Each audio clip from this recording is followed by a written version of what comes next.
మరి చక్కగా చేస్తామని కడప జిల్లా ప్రొద్దుటూరులో మాజీ ఎమ్మెల్యే రాజమల్లు శివప్రసాద్ రెడ్డిపై జనసేన నాయకుడు మంచి శివకుమార్ తీవ్ర విమర్శలు గుప్పించారు. ఫ్యాక్షన్ భాషలో మాట్లాడుతున్నారని ఆరోపిస్తూ వైసీపీ హయాంలో ప్రతిపక్ష నేతలు వారి కుటుంబ సభ్యులపై జరిగిన వ్యాఖ్యలను గుర్తు చేశారు. పవన్ కళ్యాణ్పై చేసిన విమర్శలను ప్రజలు మరచిపోలేదన్నారు. జనసేన ప్రజల పక్షాన నిలిచే పార్టీ అని, నాయకులపై వ్యక్తిగత విమర్శలు చేస్తే సహించబోమని హెచ్చరించారు.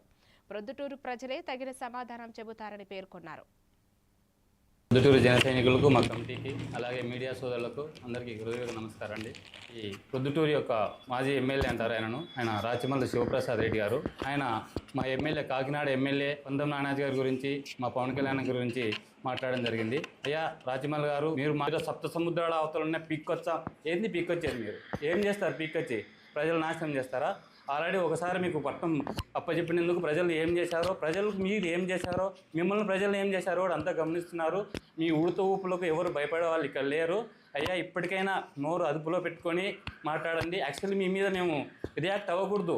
ద్వేషపూరితమైన పదాలను కొన్నిటిని తీసుకొని వాటిపైన విమర్శించడం అనేది అంత మంచి పద్ధతి కాదు రాచమల్లి శివప్రసాద్ రెడ్డి గారు. ఎందుకంటే మీ అధినేత జగన్మోహన్ రెడ్డి గారు 5 ఏళ్ల పరిపాలనలో ఉండేటప్పుడు ప్రతిపక్ష నాయకుడిని, సభలో లేని వారిని, వారి ఇంటి ఆడవాళ్ళని సహా ఏ విధంగా విమర్శించారో, ఏ విధంగా వారి మీద మీరు మాట్లాడారో, అప్పుడు చేసిన తప్పులను కప్పిపుచ్చడానికి ఆ ఢిల్లీ పెద్దలను ఏ విధంగా వేడుకుంటారో ఈ రాష్ట్ర ప్రజలందరికీ తెలుసు. అది మనం చూసాం కూడా గత ప్రభుత్వంలో. మీరు జగన్మోహన్ రెడ్డి ధైర్యము ఇవన్నీ రాష్ట్ర ప్రజలందరూ తెలుసు కాబట్టే మీకు 11 సీట్లకే పరిమితం చేశారు సార్. నేను 2029లో చూపిస్తా నా తడాకానే ఆక్రోశంగా, అహంకార ధోరణితో మాట్లాడుతున్నారు సార్. అంత అహంకారం ఉంటే ప్రొద్దుటూరు ప్రజలకు అన్నీ తెలుసు.